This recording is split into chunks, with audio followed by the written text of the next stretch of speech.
Hey yo, good morning my bro. Seperti kalian lihat, gue lagi ada di sekitaran Monas dan sekarang adalah hari Minggu jam 9 pagi.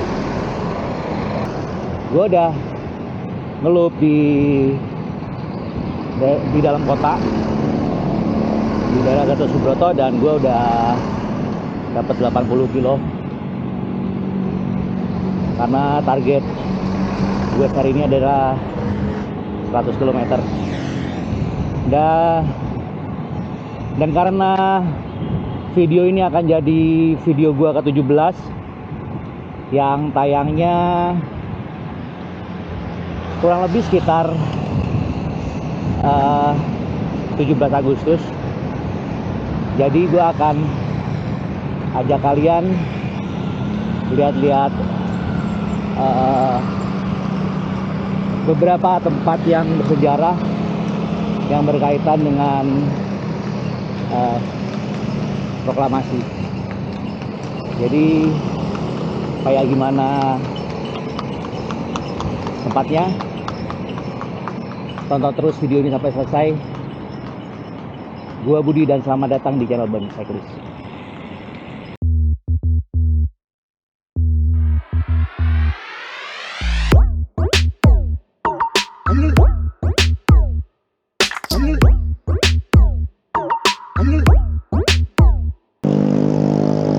Dan gue sekarang udah ada di sekitaran Tugu Tani Menteng,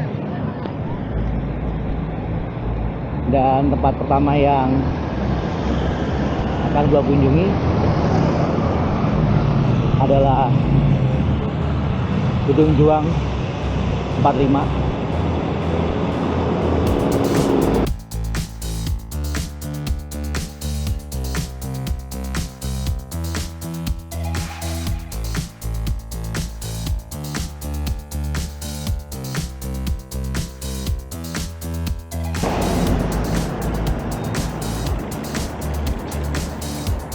Jadi gedung ini sendiri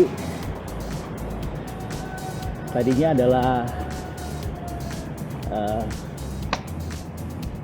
hotel di zaman Belanda, dan pada saat penjajahan Jepang dialihfungsikan sebagai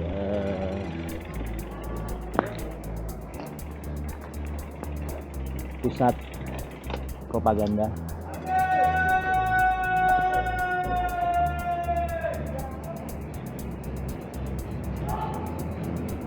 Dan menjadi tempat pendidikan politik buat pemuda-pemuda Indonesia.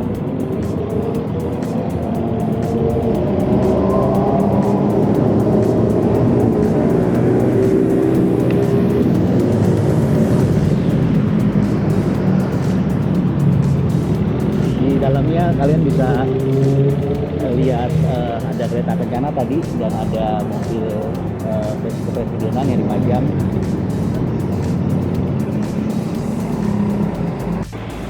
Jadi Gedung Juang 45 itu adalah sekarang dibuka jadi museum dan dibuka untuk umum. Jadi kalian bisa mampir ke sana untuk lihat-lihat benda-benda bersejarah yang berhubungan dengan perjuangan Indonesia.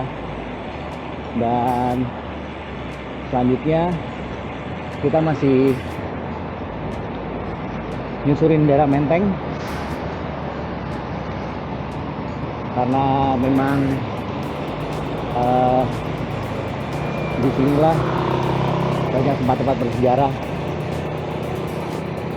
Dan di depan adalah Masjid Sunda Kelapa yang dulunya dibangun di awal abad 19 sebagai kantor arsitek dan perencana ya, yang disebut NV Boplo, sehingga nama Boplo juga dipakai untuk nama pasar di daerah sini.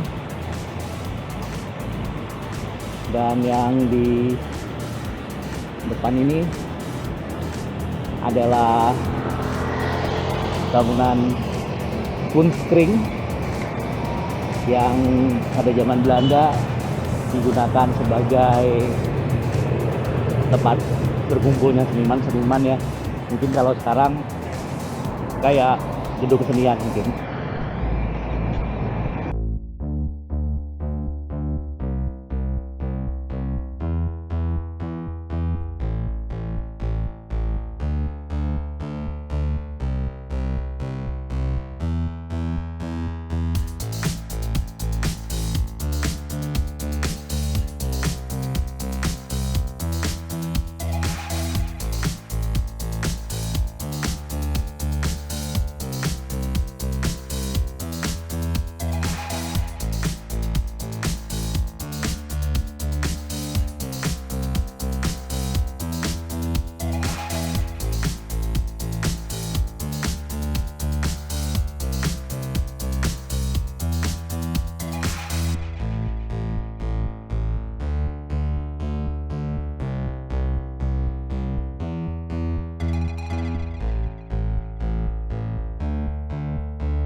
Ini adalah gedung Bappenas.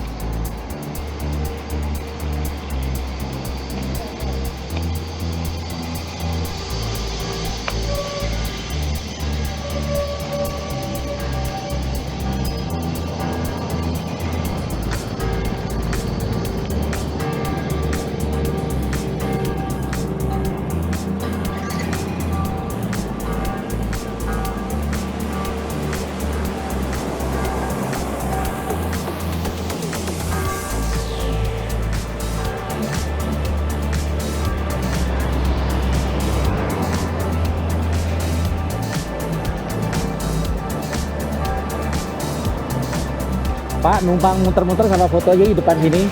Makasih, Pak.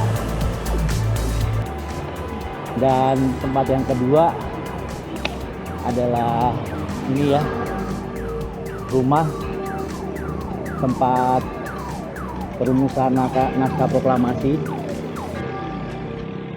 yang dulunya gedung ini pernah berfungsi sebagai konsulat Inggris, dan juga pada saat Jepang digunakan sebagai kediaman Laksamana Maeda.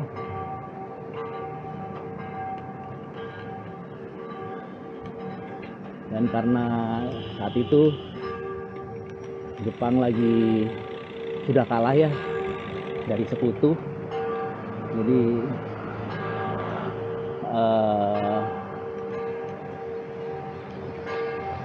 nggak boleh ada kumpul-kumpul. Jadi mereka menggunakan rumah ini sebagai tempat berkumpul.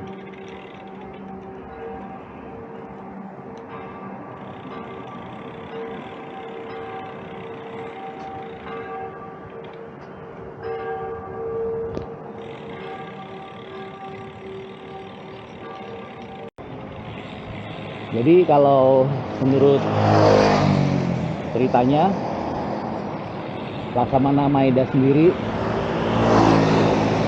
ketika kembali ke Jepang sempat dituduh dan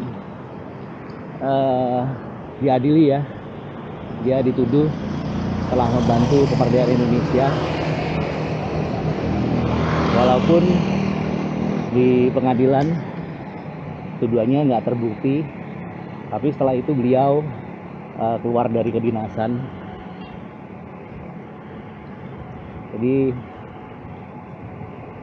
mungkin ada yang lebih tahu sejarahnya, bisa juga share di bawah.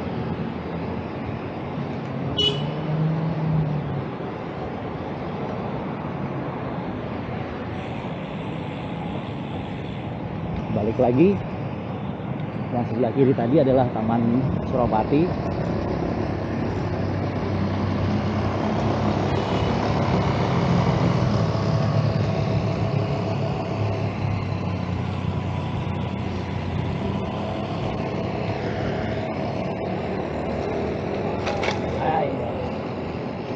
Soalnya kalau ramah berapa? Soalnya ramah itu dari mana? Di sebelah kiri adalah rumah dinas Panglima TNI, dan di sebelah kanan adalah rumah dinas Wakil Presiden. Jadi memang daerah Menteng ini adalah daerahnya yang elitnya, yang paling elit ya. Jadi bukan cuman mahal, tapi isinya juga yang tinggal adalah orang-orang yang memegang kekuasaan. Jadi sekarang kita di jalan Diponegoro.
Jadi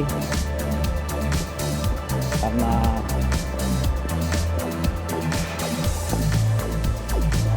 lebih goes ya sepedanya, jadi terpaksa dituntun. Dan ini adalah tempat yang paling penting karena disinilah teks proklamasi dibacakan pada tanggal 17 Agustus 1945. Dan sekarang gue ada di lokasi Monumen Proklamasi.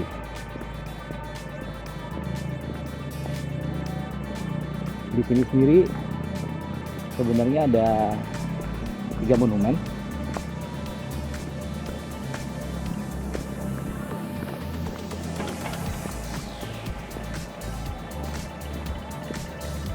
Jadi gue masih beruntun ya. Yang pertama adalah sebutnya Monumen Jarum. Apakah bentuknya kayak jarum? Coba komen di bawah. Dan monumen ini dibangun sebagai peringatan 1 tahun proklamasi Indonesia. Jadi tahun 1946. Dan yang kedua, yang di depan itu disebut sebagai monumen petir. Jadi kelihatan ada petir di atasnya yang menjadikan simbol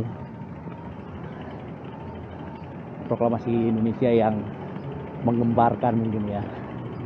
Dan di titik itulah teks proklamasi dibacakan. Dan monumen ini didirikan mungkin sekitar tahun 60-an. Dan yang ketiga adalah yang terakhir ini. Ini diresmikan sekitar tahun 80-an. Itu ada teks proklamasinya.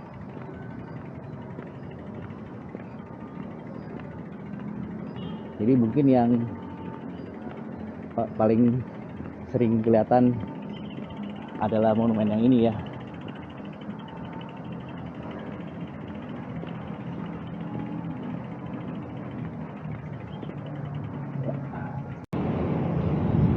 Jadi tempat yang pertama dan terakhir yang gua kunjungi hari ini adalah lapangan Monas, yang dulu di tahun 50-an itu di sini ada stadion atletik ya. Jadi disebut juga lapangan IKADA, Ikatan Atletik Jakarta, yang akhirnya tahun 60-an dibongkar setelah komplek GPK selesai dibangun. Jadi di sini di tahun 45 itu ada peristiwa penting, yaitu rapat raksasa, dan disitulah pertama kali pemerintahan Republik Indonesia bertemu dengan rakyatnya. Lapangan IKADA juga sempat disebut sebagai lapangan Gambir, dan kemudian setelah dibongkar, nama Gambir itu dipakai sebagai nama stasiun.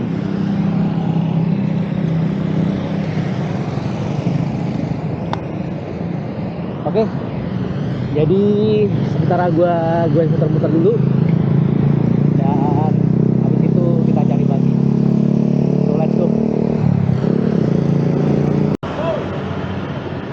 Ya, kali ini gue ajak kalian makan bakmi yang udah legend di daerah Menteng, yaitu Bami Godang Dia, dan bentuknya rumah tua ya. Ini, dan gue hari ini pakai pengguna Aerot ya, pasal tahun 2016, dan ini adalah kondisinya jam 10 pagi hari Minggu. Jadi gue pesan dulu dan nanti gue sambung lagi. Oke, pesanan gue udah datang. Jadi ini Bami Godang Dia itu udah legend banget ya, udah buka dari tahun 68. Jadi kalau sekarang 2023 artinya udah 55 tahun, dan ini adalah mie halal, dan bukanya juga agak siang ya, jadi jam 8 pagi baru mulai buka dan sampai malam. Jadi kalian punya waktu seharian untuk kemari. Coba kuahnya dulu. Kuahnya kaldunya berasa banget, tapi nggak asin. Dan mie-nya ini adalah yang komplit, pakai pangsit dan bakso, harganya 50.000. Tapi kalian bisa juga pesan yang bami ayam aja 30.000, dan ayamnya tuh pakai ayam kecap kayak gini. Pangsitnya juga bisa pilih ya, mau pangsit yang kering atau pangsit yang basah, dan gue pilih yang basah. Jadi tekstur baminya nggak terlalu gede, dan kayaknya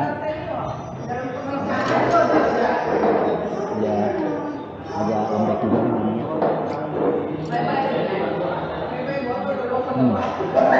Baminya udah lembut, tapi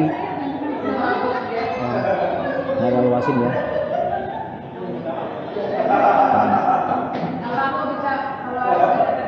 Pangsitnya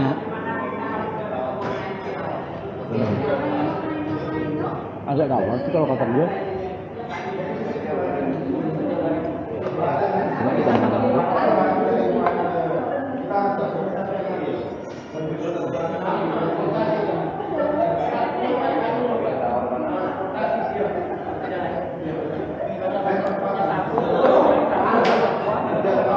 Ini kayaknya karena ini tempatnya tertutup banget, jadi suara-suara itu agak berisik ya.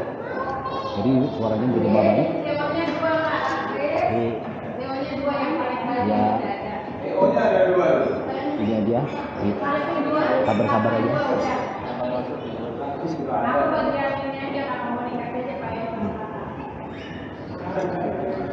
Gua baru kedua kali makan di sini. Yang pertama itu kebetulan waktu itu waktu masih PPKM, jadi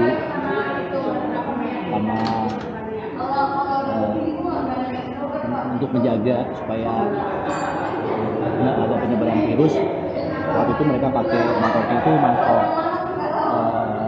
kertas yang bisa langsung dibuang, jadi nggak usah dicuci-cuci. Ayam kecap jamurnya lumayan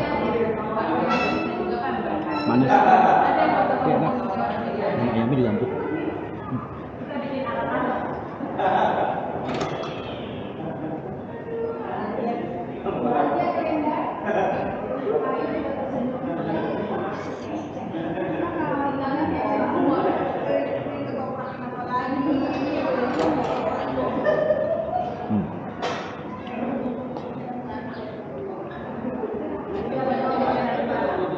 Sebenarnya rasanya kalau gue bilang balance ya.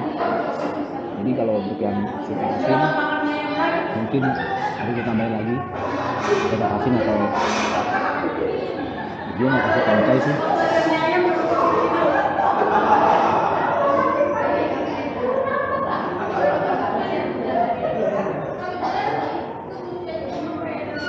Udah makin rame. Sekarang jam 10:30.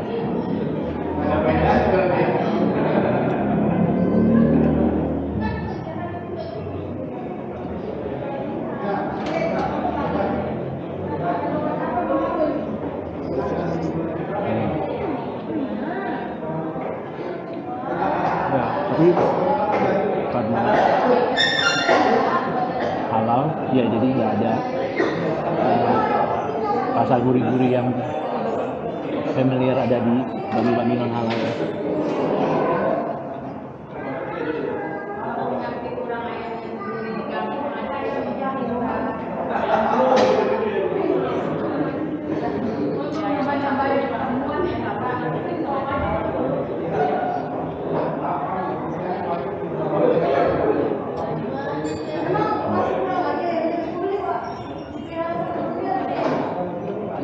Porsinya biasa, nggak terlalu banyak dan juga nggak terlalu sedikit, masih normal.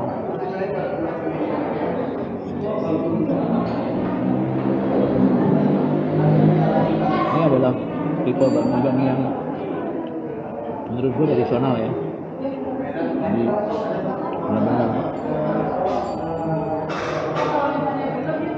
jadul banget modelnya. Baksonya yang enak, berasa banget dari sapinya, nggak berasa tepung gitu.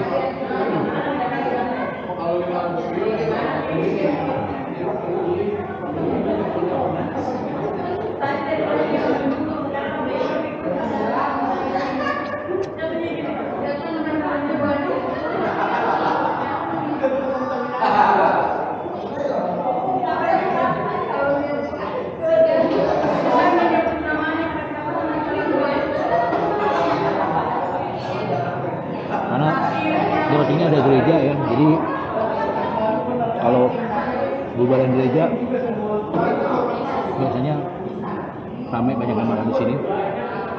Dan mereka rombongan agak banyakan, makanya kalau ngomong berisik banget.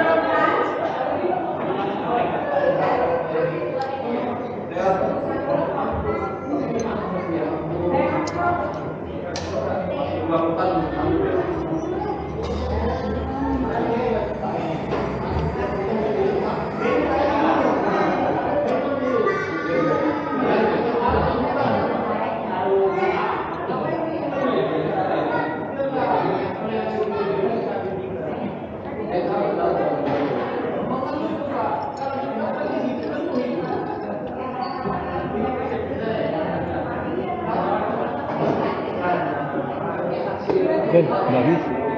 Jadi gue beres-beres dulu dan nanti gue sambung lagi. Ya, gue udah selesai makan dan sekarang jalannya saatnya gue pulang. Sementara gue udah dapet 88 kilo dan harusnya sampai rumah bisa sampai 100 kilo. Jadi segitu dulu video kali ini. like jika kalian suka dan dislike kalau kalian nggak suka. Jangan lupa share, subscribe, dan komen, dan juga follow Instagram, sosial media gua. Sampai ketemu di video-video lainnya, dan keep moving and stay healthy. Salam guys.